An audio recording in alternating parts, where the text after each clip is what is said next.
The man opened the dog food package but only scooped a tiny bit into the dog's bowl. Seeing the pitifully small amount of food, the dog thought, "Are you serious?" But as soon as it lifted its head, it noticed something surprising. The man had actually licked the dog food off the spoon, then put the entire can back into the fridge. Staring at the few remaining cans inside, the man swallowed hard, feeling hungry. Yet, he closed the fridge without taking any, and, holding back his hunger, drank a little water as a substitute. Only then did the dog realize it had misunderstood its owner. Feeling ashamed, it lowered its head. The man, seeing this, smiled helplessly and casually told the dog that he was already full. After hearing this, the dog began eating. But if you pay attention, the man even drinks his water in small sips. There's no way he could be full. This is the iconic Tom Hanks, who, after Forrest Gump, has once again won hearts with his tear-jerking performance in the film Finch. All of this happens in the year 2025, following a rare solar flare that destroys the Earth's ozone layer, exposing the planet to harmful UV rays. Nearly all life on Earth perishes, and the survivors are forced to take refuge underground. The man is one of them. Every so often, he must venture out to scavenge for supplies. Looking at the map, which is marked with countless red marks, the man knows that the city is already devoid of resources. But bad news continues to come in. Due to prolonged exposure to radiation, he has contracted a rare illness, and his time is running out. However, in this post-apocalyptic world, he has long since made peace with life and death. The one thing he cannot stop worrying about is his dog. To ensure the dog is cared for after his death, the man decides to build a robot. He wants it to continue looking after the dog, even when he's gone. Soon, the basic prototype of the robot is finished. He inputs a vast amount of dog care knowledge into the machine, but it's still missing one crucial part: eyes. So, he turns to his robotic dog, Dewey, who excitedly thinks it will join him again in scouring for supplies. But unexpectedly, the man takes the eyes from Dewey. As the camera is removed, Dewey seems to accept its fate, lowering its head in silence. The man then installs the eyes into the new robot and begins loading data. But when he inputs commands, the robot doesn't respond. He assumes it's a failure, but then, in a miraculous moment, the robot starts nodding. Next, the man tries to get the robot to speak. And after a few moments of adaptation, it begins to communicate normally. In addition to programming the robot with the 3 laws of robotics, the man adds one extra rule. In Finch's absence, robots must protect the welfare of dog. Listening to the robot's responses, the man is pleased, but suddenly it asks a strange question. When will you be absent? This leaves him at a loss for words. Just then, the lights suddenly go out. The man rushes to check the issue and finds that the wind turbine has malfunctioned. He quickly fixes the circuit. But when he looks up and gazes into the distance, he realizes something terrifying. A massive storm is heading their way. Without a moment to lose, the man rushes back to the basement, takes out the canned food he had been reluctant to eat, and enjoys a hearty bite. Now, he must hurry to finish assembling the robot and leave this place. His destination, San Francisco, in hopes of finding a sliver of survival. Although the robot's data transfer was only 70% complete, it was already enough. This represented the entire knowledge base of human civilization. The robot looked at itself, then moved its fingers, its eyes full of curiosity. But it was still very new, just a newborn robot, and the man immediately had it learn to walk. After it had just learned to stand, it was now tasked with walking forward. The robot looked down at its feet and, with some effort, started to practice. After all, it was still like an infant robot, so it couldn't avoid falling. Before it could fully adapt, the man began packing up his things. Meanwhile, the robot continued to practice walking seriously nearby. Dewey, seeing the man busy, wanted to help, but without its eyes, it could only stumble around the room aimlessly.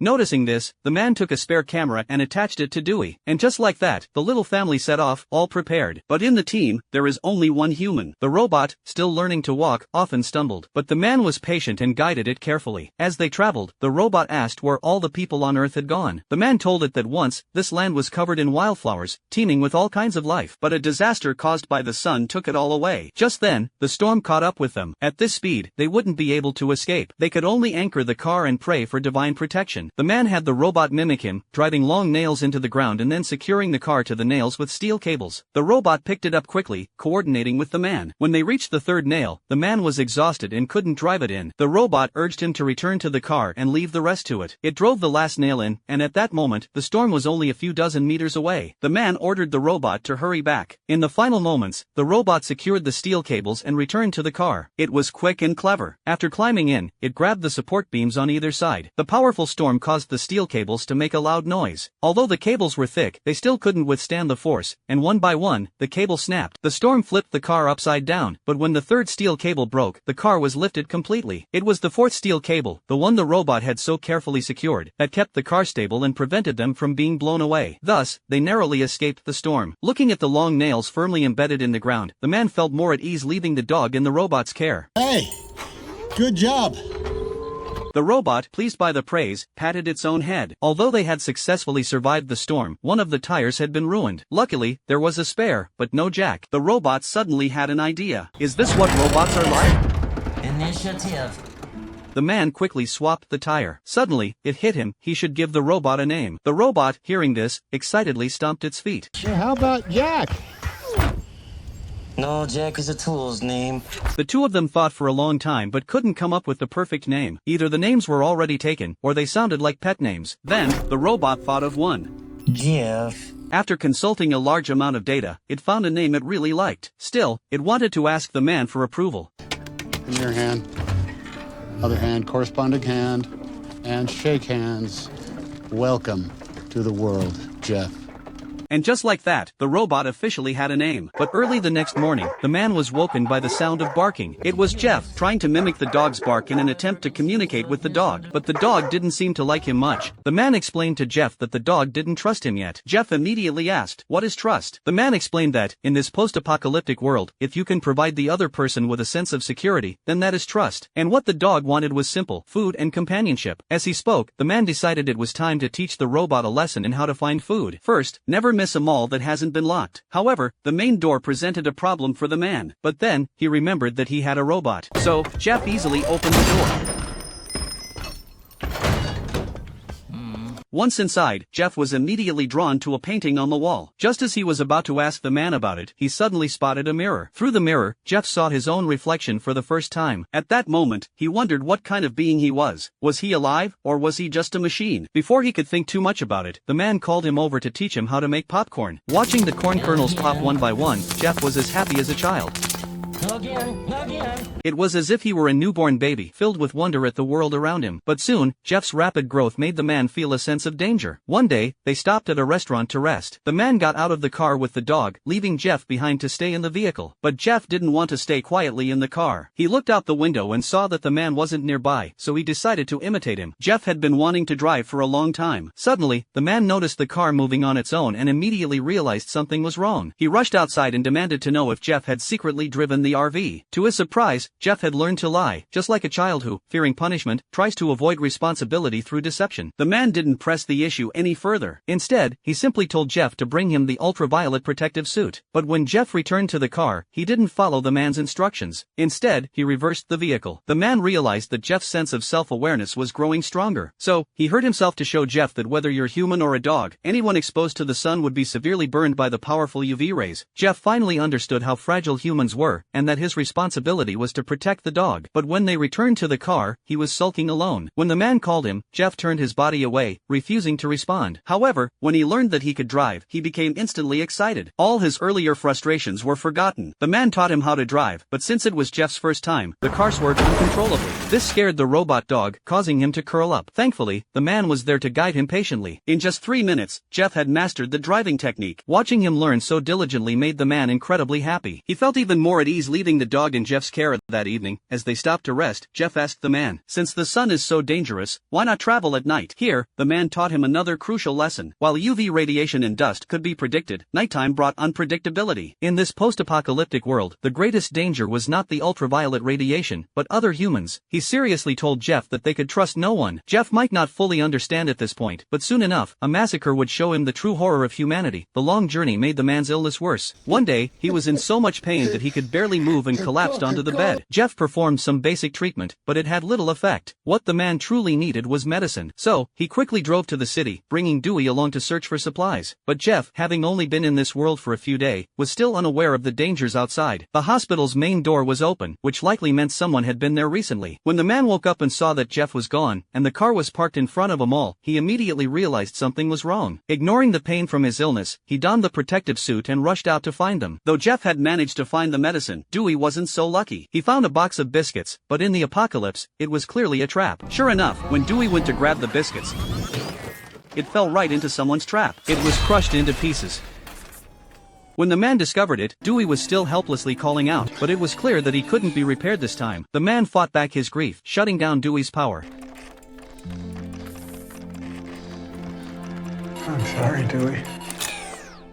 There was no time to retrieve Dewey's body. Finding Jeff and escaping was the priority. Fortunately, they managed to meet up. When Jeff learned that Dewey was gone, he realized the catastrophe he had caused. Just as they were leaving, a vehicle appeared behind them. The intense physical exertion had left the man unable to hold on and he fainted. When he regained consciousness, it was already nighttime, but the car was still tailing them. They turned off their headlights, hoping to shake off their pursuers, but the other vehicle stayed close. They drove to a corner and prepared to hide in a tunnel. Jeff intended to warn the man that the car was too high to fit into the tunnel, but fear had already clouded his judgment. Ignoring the warning, the man ordered Jeff to drive in. As expected, the car's height caused the solar panels to get damaged, and the pursuing car was getting closer. Seeing this, Jeff immediately got out of the car, using all his strength to push it.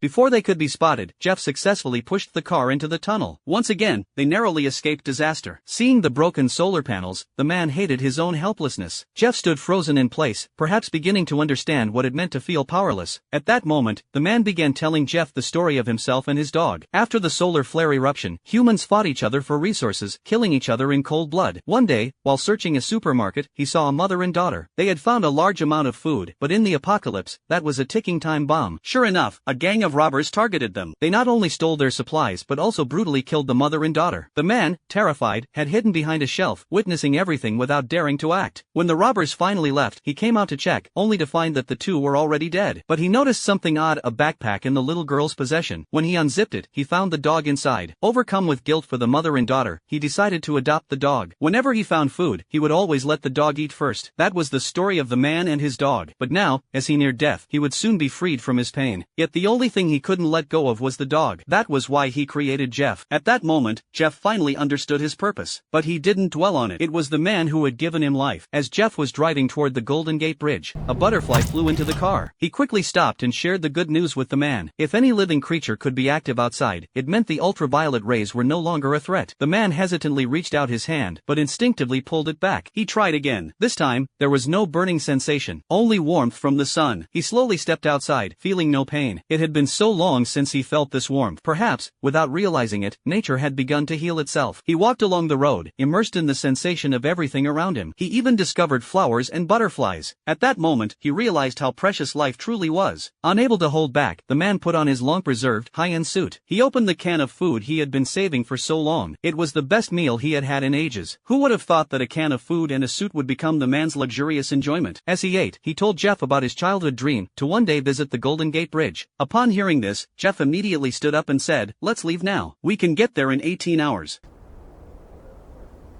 I'm gonna die. But Jeff still didn't understand what death meant. In the final moments of his life, the man needed to teach him how to interact with the dog. He tossed a ball and then had the dog fetch it. Next, he handed the ball to Jeff and asked him to try. This kind of interaction would help build a bond with the dog. Jeff threw the ball. At that moment, the man finally felt a sense of relief. But the next second, the dog completely ignored Jeff and brought the ball back to the man. The man told Jeff not to worry, to keep trying, and the dog would eventually like him. But the dog still habitually returned the ball to the man. Just then, the man coughed up blood again, but his concern was more for his expensive suit than his own health. Jeff helped him up, planning to take him back to the car to rest. But suddenly, the man realized something. He asked Jeff to take the dog out to play, to not worry about him. But Jeff suddenly felt a sense of attachment to the man, as if he couldn't bear to leave him. The man turned around and shook his hand to show gratitude. But Jeff, taking the initiative, hugged him. It was like a child hugging his father. At that moment, in the man's heart, Jeff was no longer just a machine. He truly felt like his child. And so, Jeff lay quietly in his embrace. As they were getting into the car, the man turned around and looked at Jeff, his eyes full of reluctance. Perhaps, in that moment, he felt a sense of comfort. What he had created was not a cold machine, it was something that had warmth. This time, Jeff didn't get into the car. Instead, he chose to stay outside. The man had given him eternal life, but at the same time, he had to endure eternal loneliness. Jeff busied himself outside, hoping that work would help him forget his sorrow. Inside the car, the man was lying on the bed, with the dog curled up beside him. With his last strength, he stroked the dog, then left this world without any regrets. The dog suddenly understood something and let out out a painful howl. Jeff knew that the man had passed away. He set him on fire and sent him to heaven. Though he couldn't feel the warmth, Jeff put on a hat. He mourned his creator in his own way. It was only at that moment that Jeff truly understood the meaning of death. After losing the man, Jeff didn't know what to do. He suddenly thought about feeding the dog, but his fingers were too thick to open the can. Then, unexpectedly, his body uncontrollably absorbed the dog food. It turned out that the man had already anticipated this and set up such an organ in Jeff. After feeding the dog, Jeff sat alone outside, unsure of what to do next. Just then, the dog, holding the ball, found him. This meant that Jeff had earned the dog's approval. In disbelief, he picked up the ball and threw it. When the dog fetched it again, Jeff finally believed that he had gained the dog's affection. And so, Jeff took the dog and set off toward the Golden Gate Bridge.